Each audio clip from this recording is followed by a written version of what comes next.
था असिगी तरागा तरुक्तगे तरागा निपान फाउबा Imphal east district के लमलाई the पांगथोक-खिबा CPI Manipur State Council के मीफम ना पार्टी असिगी नौना थौ पुगदबा एग्जीक्यूटिव मेंबर तरागा हुंदोई खनख्रे नौना थौ पुरगदबा एग्जीक्यूटिव मेंबर सिंह अदुगी मनुंदा अथोकपम नबचंद्र सेक्रेटरी एन सिंघाजित अमदे एस सोरोजिनी असिस्टेंट सेक्रेटरी अमदे RK अमुसना ना स्पोक्सपर्सन ओइने यावरे हिरम असिगा मरी लेनेरंग असे इरावत वावनदा पांगथोक-खिबा पाउ मीफम अमदा पार्टी असिगी नौना सेक्रेटरी खलबा अथोकपम नबचंद्रना हाई हंदक थोखिबा ग्वालताबीगी थौदोक अदु यामना लाइबक थिबा थौदोक अमने मणिपुर मनुंगदा मणिपुर थाबा फाउबा याद्रगदे फिपम यामना लोसिलकले थवोंग असे लमदम मसल लेलिबा यरहौमी सिंगदा अतमदना सिंगनबा थौने हाइना लौरोइदबगी मरम लेते थवोंग अदु CPI Manipur State Council ना अकन मोना कंटेम तवे थौदोक अदुगी मतंगदा मणिपुरी गवर्नर अजय कुमार भलाना करीगुंबा मखल अमतगी मयेक थोकपा थौदांग अमता लौरक्तबा असे लाइबक थिबने थौदोक असे यानिंगदबा फोंदोक्तुना मियाम हौरक्लिबा असे अजुम खोंथांगनि हाइना CPI ना लौवे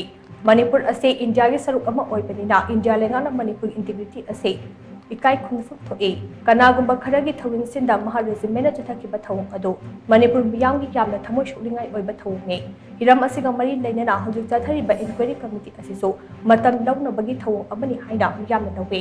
इंक्वायरी हाइबसे इंडिपेंडेंट बॉडी अमना कंडक्ट तौगदबने लेंगाके मकोक थौंग ऑफिशियल सिंगना लिंबा इंक्वायरी कमिटी ना अचुंबा पुथोकपा ngамloi मियामगी मफमदा सोयखिबा लानखिबा यावखबसो सोयख्रे लानख्रे हाइबदा इकाई निंगाई लेते मधु नत्तदना ngakchau thektuna asum leiragade miyam ihau hena kansilaknaba chapau pibaga chak managani haina mahana makha tana phorokhe the BJP government is to party na the BJP government is double in this intervention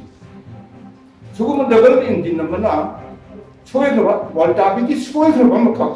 BJP ki sinau singa bisu ko singa modu ko condemn to in ha only that what we there कोई ताज but मागी centre में तौरी को positive जुम थोंग ना मा fight तो दे मणिपुर तुम को मायरा का हाई को मागी का थोंग सुन रही कर रहा मणिपुर की लेजे पे बीजेपी को ना सी बीजेपी सिनोस they should fight for the interest of the people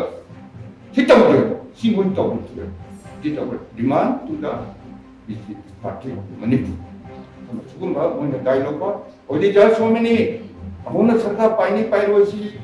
leader कना ना खंदुनो है पोसी दिली न खलबु तौनी न गाइलेरी मधुन कया पॉसिबिलिटी ओइदुनो को दोसे द पीपल नेवर कंफ्यूज अदुन मछि फबो पोरकनी से पार्टीना असातोती